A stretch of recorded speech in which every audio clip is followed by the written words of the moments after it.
Hello friends and welcome back to another video with me. My name is Cotton Candy Doll. If you're new here, then welcome all. Hi. This is a shifting video. You might hear some noises in the background and you might hear some insanely happy laughter. Because yes, it's that time of day. He's in there. One day I'm going to spy on him so you guys can see the incredibly, strange room. I wouldn't say that it's strange, but he very much looks like Info Chan from what's that game called? Yandere Simulator? Yeah. Screens and everything. Huge gamer. So I'm gonna jump right into my video and tell you guys what happened. That way you know, because I haven't been on video for a while. The reason is because last time I kept going to this alternate universe that had Yoshinori and Keigo in it, and I went to it on Mother's Day as well. I decided when I went there Mother's Day not to go back until I decided to wait like a couple days. I went back and for some reason I ended up still back there.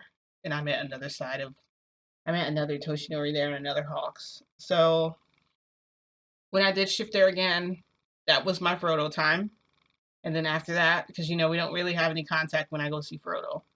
I baby I babied Frodo a lot because and that was an argument also when I went back there again, because I guess I'm like babying him too much, but Frodo is technically a baby. He's not gonna be little like this forever. I'm gonna treasure my moment with him this tiny as long as I can. This tiny little baby kid who like has this huge problem, and by the way, they still haven't figured out what to do about it yet. They're thinking of making him Frodo like normal, that way he doesn't have ability to like infect anyone. But I mean, I feel like he'll still be able to do, they said he'll still be able to regenerate, he'll still have everything else, but they're going to get rid of his biohazard, so he can't like, he can bite you and it'd be like a regular bite or whatever. But honestly, Frodo shouldn't be biting people anyway, period, because that's bad behavior. So no, there's no way to prove he's just bad. I shifted back there and I decided to, I don't know if you guys watched my other video or not, so you know what happened, but I basically had intercourse with Yoshinori and with Hawks in this alternate reality. And it wasn't them, but it was them, technically. I want to be open and honest with these guys. I don't want to lie to them because we're all in a relationship with each other. So I feel like I need to be honest with them and tell them the truth. That's what I thought. So when I went there and I told them about it, I sat them down at the table and I said, "We need to talk, guys." Yoshinori, the first thing he said, "Is this about Frodo?" I said, "No." And then, Kegel looks at me and he goes, "Is this about wanting to move in, or is this about your living situation? Because we've been thinking about it for a while." I said, "No." And so Toshinori asked me what the problem was, and I told him I went to an alternate reality with you guys. We ended up having some moments together, and they said, "What kind of moments?" I told them, "So you sat me on top of the table, we were making out. I knew it wasn't right, and I knew something wasn't right, but I did it anyway." I told him I had very little control over what happened. Toshinori got really upset, okay? When I say upset, he like put his hands on the table and he's like looming over me. He goes, "Cotton Candy Da." He goes, "I swear." He's like, "Bitch, I will keep you here. You would not go anywhere." And I said, "Hold on a minute." I said, "I had to go along with everything that happened. I had no choice. I couldn't control anything. I couldn't get out. I tried calling my guide." And Kago looks at me. He's like, "Your guide? He's a funny guy, isn't he?" And I go, "Yeah, he is." And I'm like, "How do you know?" But I just, that drifted out of my head because immediately I went back to Toshinori. Like, "Toshinori, you know that I love you so much and that you can trust me more than anything." He said, "I'm not sure I can. I mean," I said, "But it was you, Toshinori. It was technically you." He said, "You knew it wasn't me, but you still went along with it." And I go, "Okay, I cannot control this thing." Toshinori looks at Keiko. He's like, "I know how to control it and I know what to do. I know how to do shifting and I know how to control it so that she comes to us only. We can mark her and tie her to this place so that she stays with us. And he said, I can keep you here forever if I want to. And I said to Toshinori, please try and understand. Please don't do that. Is there anything else I left out of the video? Oh, so this might be a cringy video. I know you guys have heard everything I've ever said, but this video is really cringy.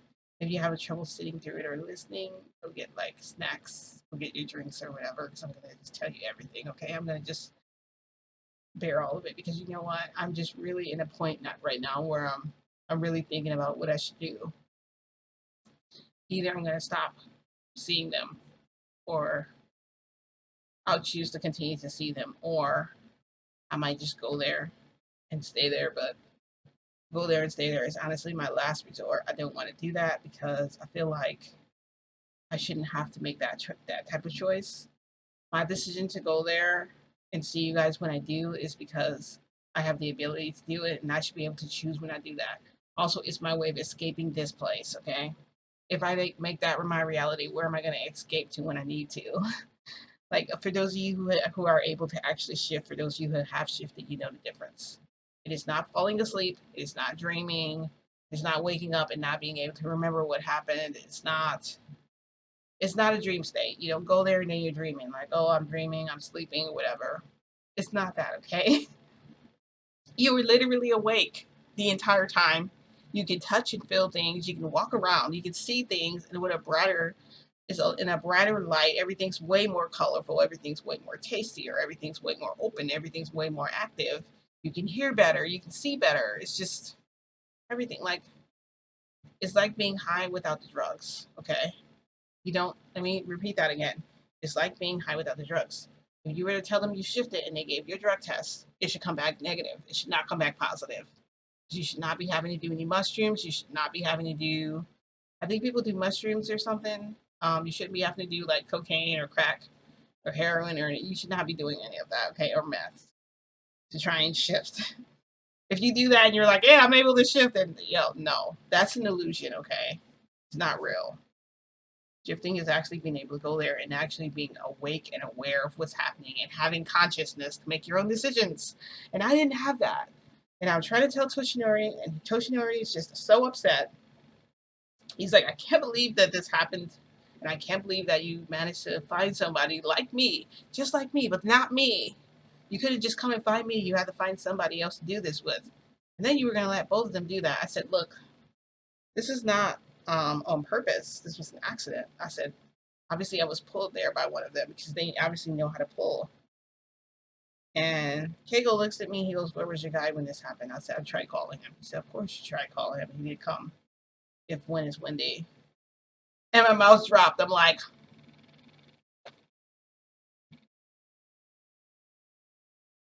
okay.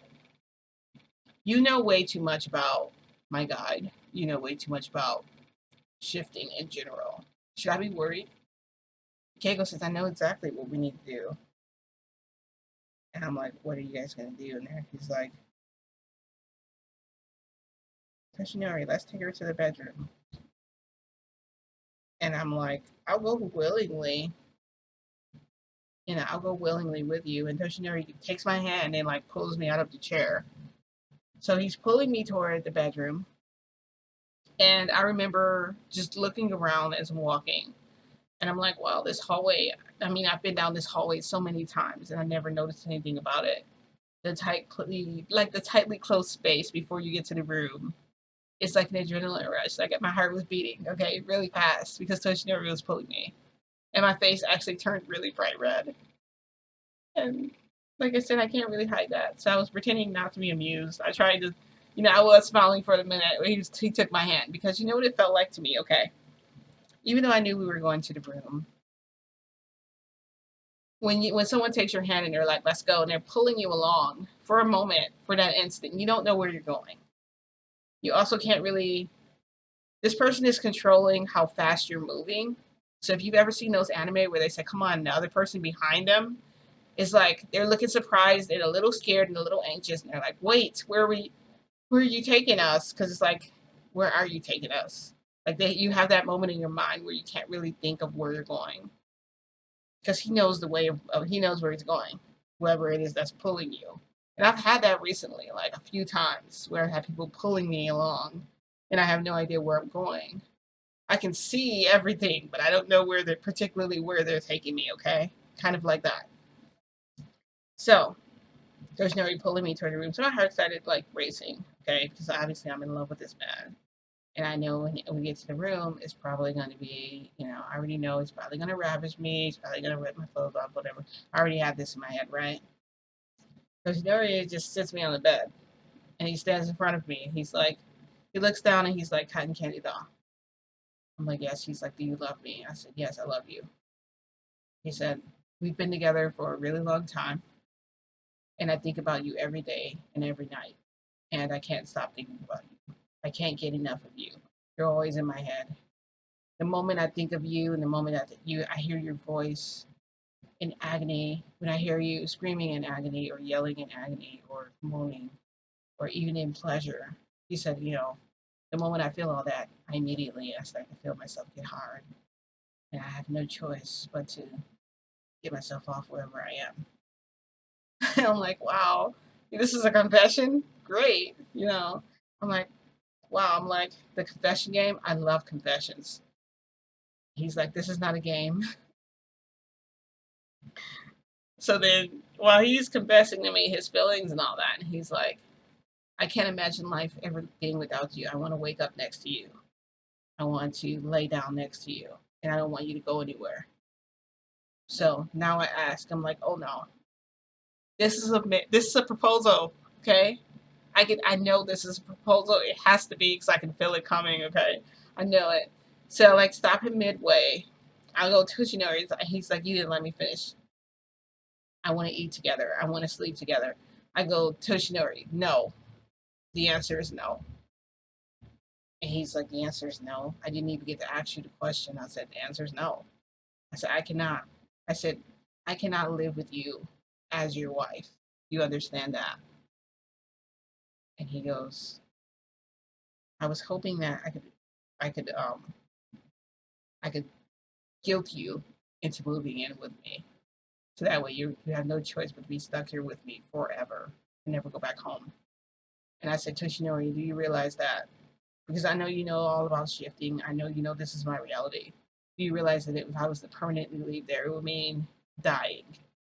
It would mean leaving myself behind. It basically would be kind of like it'd be kind of like if you committed suicide, but you were allowed to, but you did it in a way to where there was no blood, okay? You didn't like jump off a bridge or anything. You basically just stayed gone. You never returned your consciousness. Basically becoming brain dead, okay? Becoming brain dead in this reality to live there.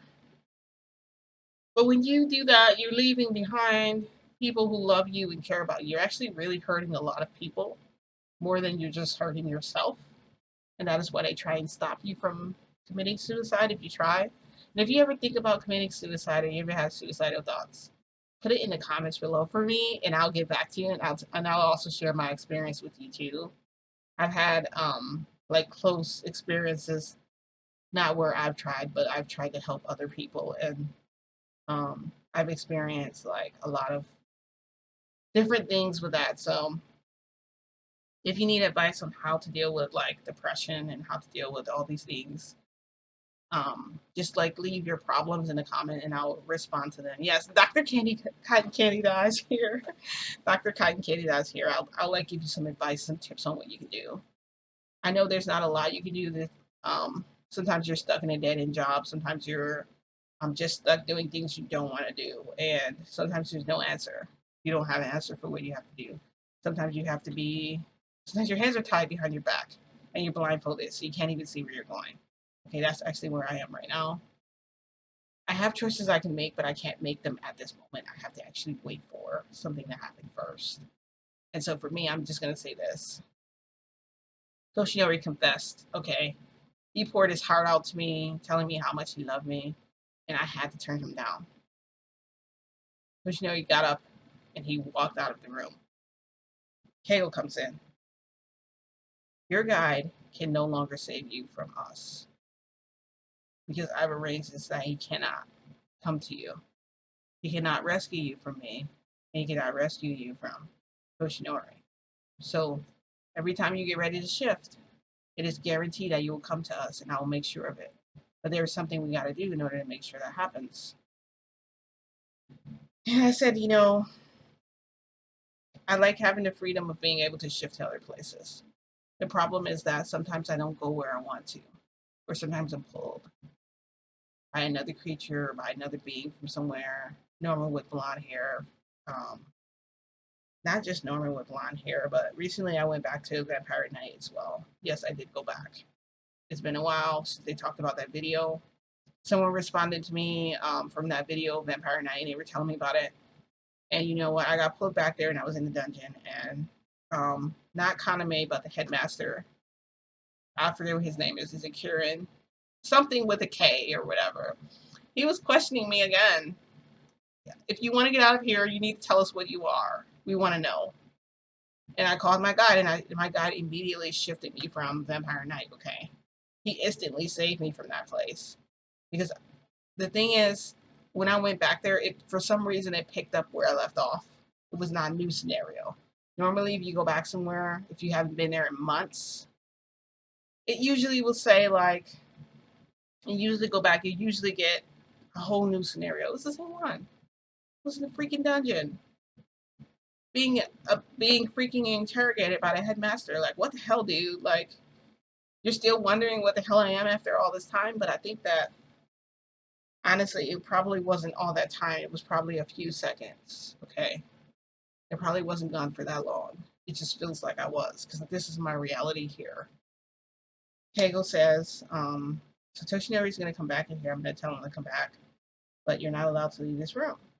And I said, I'm not going to try to leave if you tell me to stay here, but can you at least hear me out? And he said, no. And he slammed the door shut. So he walks away. I'm standing next to the bed. And I'm like, should I just leave? But leaving won't solve anything after I just got here. They won't listen to me. Toshinori poured out his heart, basically asking me to marry him, like his wife. He didn't say it, but he was about to. And so, like, I wasn't sure what I should do about that situation. I said the only thing that can make them feel better is if I just keep explaining to them what happened over and over again. Maybe they'll get the message. So I go over to the door to unlock it, and it's freaking locked, of course.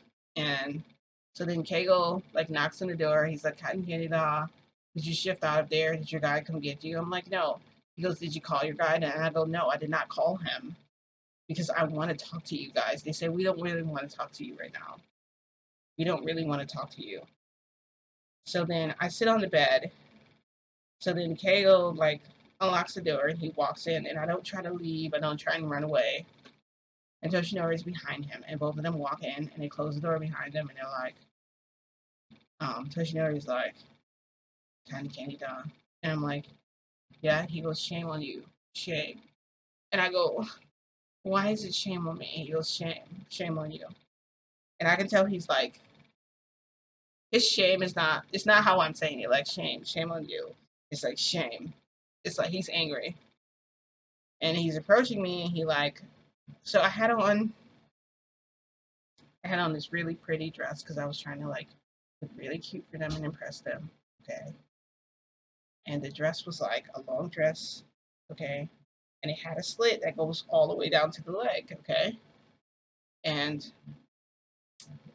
so I had on this dress. I don't like to show off like my arms and my shoulders, but it was like basically like a spaghetti strap dress, okay? That kind of went down to the long dress. And so Toshinori came over and he like pulled the dress, and he was like, he like wrapped it up. He wrapped his hands in it and he kept pulling it to it, started ripping like. And I said, Toshinori, you're ripping my dress. I don't care. I should rip you apart. And I'm like, I go, look, do you know they were going to infect me? He goes, what were you doing there in the first place? I'm like, Toshinori, I got pulled there. How could you let this happen? I got pulled there. It wasn't on purpose. So then, like, for some reason, they just wouldn't believe me. I kept trying to tell them. And then I was like, if they had infected me, then I would have been one of the people there that had the illness, that got sick and maybe died. I said, I also saw Frodo. And Kegel goes, what, you saw Frodo? I'm like, yes. Frodo was fully grown. I said, he's very handsome. I love him so much, but he can destroy the planet. And Kegel was like, what did he say to you? And I'm like, they didn't let me see him. Not really. I tried to touch his hand. I tried to reach for him. They wouldn't let me. Do you know how that feels to have a child ripped away from you? Because it felt like he was being ripped away from me. I told him that. And he's like, I don't. And Kegel was like, I don't understand. I'm like, of course you don't understand. You can't understand something like this. And Toshinori just kept saying, like, shame on you. I'm going to make you forget all about those guys. We'll both make you forget. So then he, like, pushes me back on the bed. And I'm wearing these long tights because I didn't want to wear my bare legs there. Because I didn't want to mark anything, okay? When I came there, I did not have the intention of, like, sleeping with him or letting him penetrate me or letting him fuck me totally in. Like, that wasn't my goal, was to come there and do that. My goal was to come and talk to them about what happened and for us to work a solution out together. But I guess they came up with the solution on their own, which is basically like, I guess both of them want to like penetrate me at the same time until they have to both release their love milk in me. Basically, every time I come there, they want to do this. But Toshinori says the only way that I will ever forgive you or ever accept this crap from you again is if you agree to come and see me every single day. You need to be here every day, and every day I'm going to ravage you. Every day I'm going to tear your clothes off. I'm going to fuck you mindlessly, and that way your mind can only be on me and not on some other clip, not on some other what did he say? Not on some other hick or something. I'm like, what? I'm just like, first off, Toshinori doesn't talk like this. It's just Toshinori. This has to be you. So then I'm like, I go, Toshinori, what happened to your speech? Like, why are you talking this way? And he's like, I just don't want some other guy trying to take you from me. They can't take you. You're mine. You belong to me. I said, fine, let's get it over with then. Let's get it over with quickly. You guys aren't going to listen to anything I say. You're still going to do whatever you want. I'm in the wrong because I got pulled somewhere and I couldn't help it. My guy would not come to my rescue, but now I'm making sure he can because I'm using a safe word every time I shift. What more do you want from me? And Toshinori's like, I expected more out of you, and I'm just really like disappointed that you couldn't resist. Or it's not that I couldn't resist. It's useless explaining this to him, but even though he knows how shifting works, and Toshinori's like, I can keep you here, and I know how to do it. I'll keep you here forever. I can shift there. I can snatch you away from there, and then he said, I should pull you there. I should pull you here and make you stay here. And I said, can't. I said, you can't do that. And he said, why? I said, because my guide has my safe word, okay? I literally write this word, pineapple, okay? I put it, pineapple is meant to be a funny thing, yes. But I write pineapple, I put it on a little note. I put it inside an envelope. I put it underneath my guide, who happens to be right here. I would show him on camera, but he's not very clean. I need to give him a bath. But put it right underneath him, okay? And then when I call out to him, he will come to my rescue regardless, because he is tied to it, because it's attached to his body. He's literally on top of it, okay? So the words I speak are basically like commands to him. He has no choice but to succumb to it, okay? Toshinori, I said this, and he's like, oh my God. He's like, oh my God. I'm like, what? He goes, you're really like pulling. You're really like I'm like, what, Toshinori? What am I really doing? Not pulling. What is it? He couldn't think of the words, and I said, well, since you can't think of it, then just believe what I say. He says, I don't trust you, but I believe everything you're telling me because you were able to describe this place so well. And Keigo was like, can I ask you one more question? And I said, yes. He says, was Frodo happy? I told him Frodo looked tired and miserable. And he said, I know exactly what I'm going to do tomorrow when I go back to that doctor. And I said, good, because, and he says, also stop babying Frodo. I'm not babying Frodo. Frodo is a baby. I only get tiny moments with him. Okay, this is where the argument started. I said, I only get a second with him. That's your fault. You only get a second with him. It's your fault, cotton candy dad, because you don't come here enough. I told you need to come here all the time, but no, you're never here. I'm just like, I can't be here all the time. So then I started crying, and Toshinori just like looked at me, and I'm just like, I was looking at Toshinori for like support, but he just glared at me, and I'm just like, hey. So I sit on the bed with my dress half torn. I'm like kind of sobbing a little bit, but I'm not. I'm kind of angry. And Toshinori is like, look at her face. He's like, look at her. And I'm trying not to like look at him. But it's really hard to have this big, handsome, muscular guy over you. Okay? And he has your leg up around like his waist. And his hands are here. Like here, like his hands are like here, okay? Like so you laying down, he's like over you like this. And he's still glaring like and I just didn't look at him. I'm just like he's like, you look really angry right now. She looks upset just for no reason. And I'm like, I do not know reason. It's because you won't believe anything I say and you won't listen to me. He said, I'm 100% listening, but this is never going to happen again. Ever. He said, and I made you a promise last time. I said, your ass was mine the next time. And I go to Shinori, please, like, please don't do this. Like, I said, I'm, I said, I'm not gonna. He said, you're not gonna what? I said, you don't want me not to come back now because I'll stay away if that's what you're gonna come after. And he's like, I will give you one more chance, cotton candy out, one more chance. Try me and see what happens. He said, I will not hold back at all. He said, today I'm not holding back either. And he rips the rest of my dress. So I have on my bra, I have my undies. It's really cute. It's a really cute white. And he's okay. They have like ruffles around like the inner part. So in like the inner part that goes in, the part that wraps around your waist and your bottom, it's all ruffles. Really cute. Missionary does this and like rips them. He like literally rips them in half.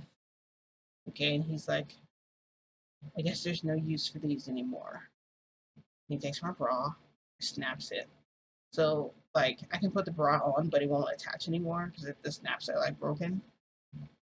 So then like he pulls me up so that I'm like facing him, angry and all. And I put my hands here, like so that well he can't get that close to me, so he has to like struggle.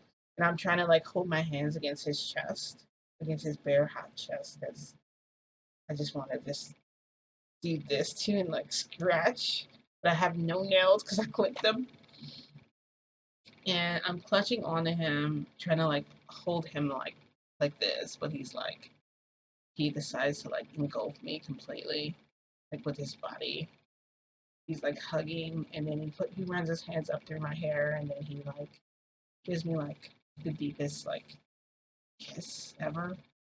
So we're making out, and then he pulls me like on his lap, so that it's so weird. Okay, he pulled me onto his lap, and then he sat back on the bed. And Keiko came behind me, and he lifted me from the back. But he put his hands like underneath where my boobs were, and he like rubbed his fingers over my nipples like that. And then he whispered in my ear like, "This is gonna be the very last like that. Like you're never doing this again, or it's over." And I'm like, but then he sits me. He's like, so Toshinori like went in me, he's penetrating me. I'm sitting on top of him. He's like driving into me, like, and so it's so intense, but it's so rough, and it feels really great. But it also like I know how he's like angry, and he feels, and I feel really like I feel upset because they won't listen, but because they're like using this as a way to have their way with me too. And so not only is he driving, visionary driving into me like that, the K goes behind me, and so like the way I am, I'm like against the backboard, Okay? Imagine Toshinori, get the mental image. Toshinori is sitting in front of you, okay? You're on him, like on his cock. It's almost like you're riding him, but you're not. He's moving, so he's going into you. Then you have this guy behind you doing this, okay? So he's also making me like ride him as well. So then Toshinori stops moving. And so then Keigo comes over, and he joins him, and both of them ride me. But then one person pulls one leg, the other person pulls the other leg, and they start like at first they're like taking turns, like punching in. Oh, and I'm like crying because I can't get these guys to like really listen to me like I want, and they won't believe anything. Toshinori said he believed me, but he doesn't trust me. And I know it's because he thinks. So then Keigo is also like penetrating me with his big ass freaking cock. Freaking humongous, like I'm like screaming and kind of like fighting a little bit. And then they like stop a little bit and they kind of slow down. And then but they don't completely stop, okay? So I'm like waist deep. And so then he comes up and he like kind of Canada, it's okay. You can take it. Like that, you can take this, you got it. Take this. And I'm just like, so I'm trying to like do this too, and so then like I did that thing where you know how you try to like run away but you can't. Like you just keep moving back and they just keep moving forward. So that way you drive yourself into like a back of a corner or a wall to where you can't move anymore. So then both of them at the same time, like released their love milk in me. It was like pouring out. And of course I couldn't hold back my orgasm either, even though I was trying to. So we were all like kind of in sync with each other. And I know I scratched up Toshinori's back.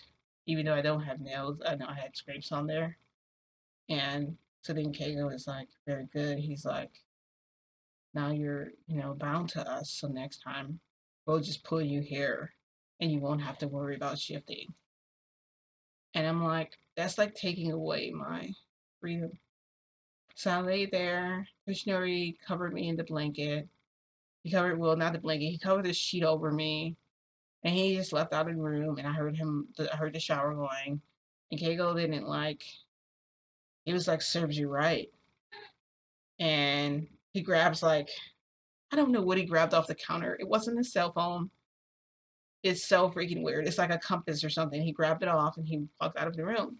So I'm laying there in the bed, face down, just been like completely ravaged and, probably busted open from the inside. Like that's what it freaking felt like.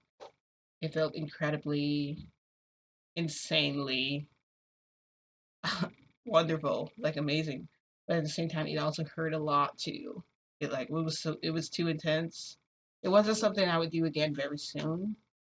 When I did it the first time, it was kind of slow and it wasn't as bad. But now that they like, I don't know what they were trying to do. Like I guess leave their mark or like mark me with them. So I'm laying there. I'm wrapped up in the sheet and I'm just like just staring at like staring at the countertop, like looking at the items on there, and I'm just like, I remember all of these items. I know that for a fact I'm in the right place. So then Toshinori gets out of the shower, he comes back, and I feel him lay on the bed behind me, but he doesn't get under the blanket. He doesn't get under the sheet with me, okay? He just gets on top of it. So now it's kind of tight against me. It's kind of like um I can't really move my way out of it.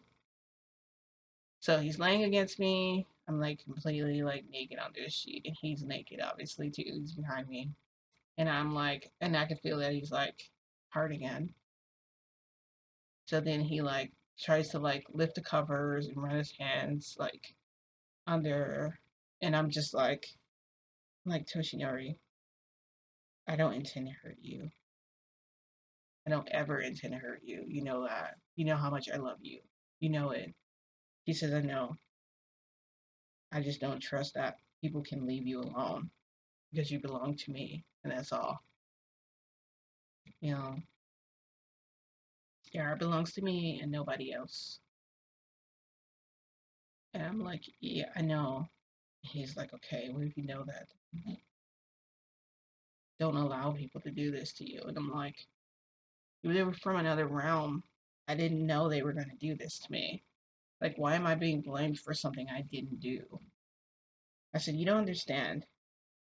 I said, I'm going to have you pulled somewhere you won't be able to resist. He's like, Kaiden Canada, try me and see what happens. I said, I will. I'm going to try you. I'm going to do that, and I want to see what happens. So like I held on to the sheet so he couldn't undo it, so that he could like. He was like, he told me he's gonna go plus ultra. He's not gonna hold back. He wants to hear he wants to see my face in agony, and he wants to see me screaming, and he can't wait to turn my face red again so that he can watch it and caress it, my cheeks, my tear stained cheeks with his fingers because he wants to see me in pain because a woman is most beautiful when she's in pain, especially from pain. I just love that, and I just can't wait to eat you up and all this stuff. And I'm holding the blanket tight, and it's under me. He can't pull it off. He's trying to pull the sheet, but he can't. Realistically, he could just pull it. But Toshinori knows if he's too rough, if he's too if he uses his power to do it, guess what's gonna happen? I'm gonna fly off the bed. I'm gonna hit the I'm gonna hit the nightstand, probably bust my head against it and bust my head open, or I'm gonna get a concussion, or I'm gonna break a bone if he does it too much. So he knows he can't. He knows he's restricted there. I was smart enough to wrap the blanket around me. So as much as he wanted to do, I just didn't allow him. And then I also, since he was laying up against me, since we were like he had me like kind of spooned, I purposely like stuck like my butt out and like rubbed it up against his rubbed it up against his man part. I've been saying all this time, like his freaking rocket, like rubbing up against it, just to tease him. And then Keiko came in and he's like, Cotton Candy died. You wait and see. I'm like, you wait and see. I said, so what are we gonna do about Frodo? And he's like, Frodo is gonna become a real boy. I said, Frodo's already a real boy. He goes, we're gonna make him more human than what he is. I said, I thought you guys already did that. He said, we're gonna do it again. We'll work a little harder this time. And I said, okay. He said, I'm interested to see. And then he sat on the edge of the bed and I said, so Yoshinori is still trying to like touch me through the blanket, but he can't. And I'm laughing and he's laughing and we kind of like laughing and playing around now. And Keiko is just like, I understand that. He's a baby and you want to baby him. And he goes, you know what? He's like, I think I want to keep this part of Frodo as the little guy he is now. Yes. I don't mind it. He said, I think I'll do the same. I think I'll baby him. I think I'll spoil him for now because he's not going to be this young forever. I said, thank you. Thank you so much, Kegel. You get it. You understand. He's not going to be little like this forever. Soon he won't want to be hugged and cuddled and all that. And if he does, that will be a miracle. I would love that. But I know for a fact, I can tell already, Frodo is going to not be, he's definitely not going to be a daddy's boy. He might be a mama's boy. He's definitely not going to be a daddy's boy. But mama's boy might only last for a little while, honestly. So I mean, yeah, I'm gonna keep treating him. I can carry him around, and I need to show my love for him because you know what, he went through trauma, and I put him back through that trauma on purpose because hey, I had to teach him a lesson, right? Nobody else would do it. I'm not there all the time. I had to do something. So Dojinori's continue to like try and touch me through the blanket. I let him like kind of feel me a little bit, like fill me up, like feel like my nipples and my boobs and stuff. He can become hard. And then I turned and looked at him. He was like smiling. And then he kissed me on the lips. And then Diego came and he joined in too. And they both were kind of like touching me all over, like running their hands through my hair. Diego was whispering in my ear, like, I'm going to you to oblivion. Well, they're going to hear you in West Texas. And I'm like, I'm like, if you can get the blanket off of me, and I have the blanket wrapped around me really good. I have it like wrapped, and then it's so like this is the thing. I took jujitsu, so you're not getting a blanket from around me unless you took the same like martial arts as me. You're not gonna get it. So I'm basically just playing with both of them. They're both like, but it actually feels, even though we're playing around, even though they're like close to me, they're touching me intimately, we kind of got out of the tension sort of broke as far as like them blaming me and all that. It's kind of like they just got over it, and it's like I was over it at that point. But it was like it almost felt like it felt like they were hazing. A lot of you people out there, yes, you people, a lot of you people out there watching, like a lot of you do that too. You do hazing. You don't realize it's hazing because it's not usually a human. It's usually like a cat or something or a dog or a puppy. You go over to it and you're like, oh, it's so cute, and you start petting it, and then everyone else comes over and they're petting it. Then once in a while, you have the ones who aren't really interested in how cute it is. They just want to, find a way to try and, torture them or, pull their hairs or pull their ears or whatever. It kind of felt a little bit like hazing, Toshinari was like smacking my ass and stuff, and um, because he managed to pull the sheet from like around my leg, but it was still wrapped around me to where he couldn't try and enter. Like he had the blockage from the sheet, so he took his hand under and like Disney did that and like smacked my ass, and then um, Kaga was like, he came over like closer to my neck. He like bit at it and stuff. And he licked like the side of my face. And I'm doing like this. So they both doing stuff to me, okay, while I'm laying there. And I said, okay, no, I'm gonna call my guide right now. I called him and he came. So he came and he basically just in front of them, like he showed up in front of them and kissed me. And they just looked at him. And then he smiled and waved. And then I was gone. Like I just left. But yeah, my guide is very funny in that way. Like he brought me back here, but now without showing them like, oh look. In the end, she really does like just belong to me, period. So she doesn't have to be here with you guys. She can choose to come to me. But also you won't always come to my rescue all the time either. So it's kind of like I need that safe word and I need to keep it close by. Because that hazing could have turned into another ravaging section where they both just did whatever they wanted. And they probably could have gone on all night. And now that they've marked me with their love milk, both of them at the same time, I've already had that so I can go back there. But now Toshinori says he's found out how to pull me there. What the freaking heck? Who from another reality is from your desire the hour is able to pull you because they figured it out? How was I able to allow them to do that? And how were they able to do it? When were they able to figure this out? I guess I've been coming there a lot more than what I realized. Also, being able to peek into places and looking into places, obviously, it seems like it hurt me more than it helped me. I mean, I really do love being able to like look into other places, being able to see them, and being able to like recognize things, but I just don't get um, why things happen the way they did. I don't know. I'm not like 100% happy about it either. I feel like I could have. There's nothing I could have did because I didn't have any control over it. But at the same time, I wish I had been able to do more. Just when you shift, be careful. Make sure you have a backup. Make sure guide is available to you. Make sure you have a safe word. Last time I physically had to say his name for him to come. I didn't want to keep doing that. I shouldn't have to call his name because if I say my guy's name too many times when I go places, eventually Yoshinori Keiko's gonna learn his name.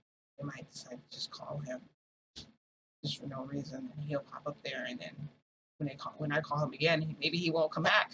I don't know. But this whole situation is just crazy. Yes, I told you it would be a cringy video. I do want to because they haven't been allowing me to do that. Toshinori said, "You will not touch me again. You will not touch me again. I will touch you. You will not touch me again." That hurts because usually I'm the one trying to Toshinori doesn't let me please him very much. You guys remember in the beginning when I first met Toshinori, he was always the one doing everything. He would not allow me to do anything because my fantasy was to be able to touch him, to be able to make him get off without having to sneak and do it under a table or some kind of like secret way where I drug him or something. And also, I forgot to mention this, but Kegel said, do you think the reason why she thought of us in that way, the reason she got pulled to this place in the first place is because she keeps thinking of a dark side of us, and it started with you. Do you remember when it last happened? Do you remember when you guys last decided to start doing things to each other, bad things, or things that, someone that was a villain would do, such as drug each other? Or him drug you. Is he said overall, Hegel says overall it's Toshinori's fault. Toshinori said it's your fault. And in the end, they both decided it's nobody's fault. Okay. But if I had to say it happened in one of my earlier videos. It's called Drugging Toshinori, and it has pills falling down. I think I think my hero is shaped kind of like a rainbow or something. You guys, I don't know if you were still there when that video came out, or if you guys remember it, but me and Toshinori both drug each other that day. And that's where Cable thinks this is happening, is because I keep thinking of him as a villain, but I don't really know because freaking Madara came, okay? And he was murking people left to right, so yes, I don't know. Anyway, I'm going to be very careful when I go back there. I'm going to make sure that I do a regular play date. It's actually my time to spend with KO when I go back, so I'm thinking that maybe I'll just shift to his house to be safe. That's since I have him in me now, part of him. It should be easier because I have a marker now. They use me as a marker.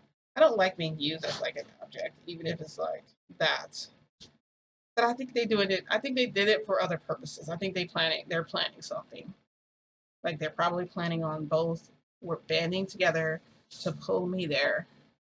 And Toshinori wants me to go every day now. He wants me to go there every day.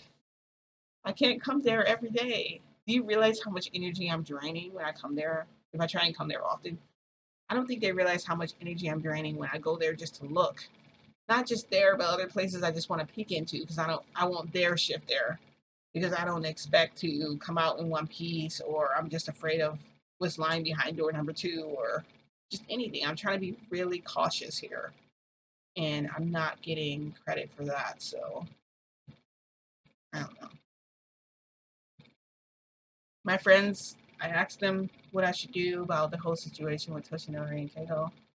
They didn't think I should tell them, but honestly, I feel like I need to be honest with them. We decided no more lies, no more games, none of that. I said when we were playing, when, you know. But as far as like truth be told, in a serious relationship, I have to be honest with them from now on. I have to tell them what happens. That's what I told them about Madara. Now, if Madara comes back in my life some type of way, if he decides if I get close somewhere and I'm like underneath him and he's like in me or something and like pounding away, they're never gonna hear about that. I have to save my virgin ass, okay? Yes, I have to save my virgin asshole. Okay.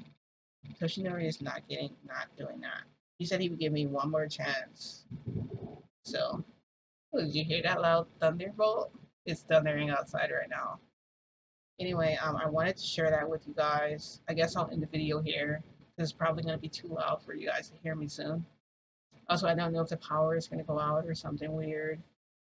I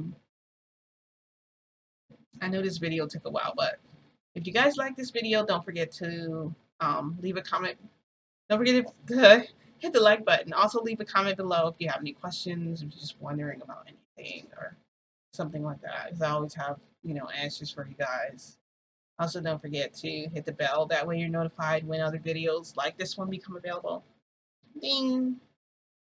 I hate ending these videos. I absolutely hate ending them, but I guess I'll end the video here, and I will see you guys in my next video, which will be soon, hopefully now, since I have to try and shift there. I am going to try to shift there as much as I can. I'm going to be 100% honest. I will try to meet Toshinori's request, at least until he can trust me again. Because he says he believes me, that he doesn't trust me. The mind is like a tricky thing. I get it. I 100% get it, but I mean, you really can't hold me responsible for that. Like, I feel like I should torture them for that. Like, I should make them pay because of that, or should I be mature about this whole thing and just be like the bigger person? I hate being the bigger person. I hate it. I might have to do that though. I don't know. All right, I'll let you guys know what happened. Help me come up with a plan about what I should do. Just like click below, write in the comments. Hey, even join my Discord if you want because it's completely dead. And tell me your ideas of what you think I should do. All right, guys. I guess I'll see you guys in my next video. Thank you everybody for watching. Have a good day. Bye.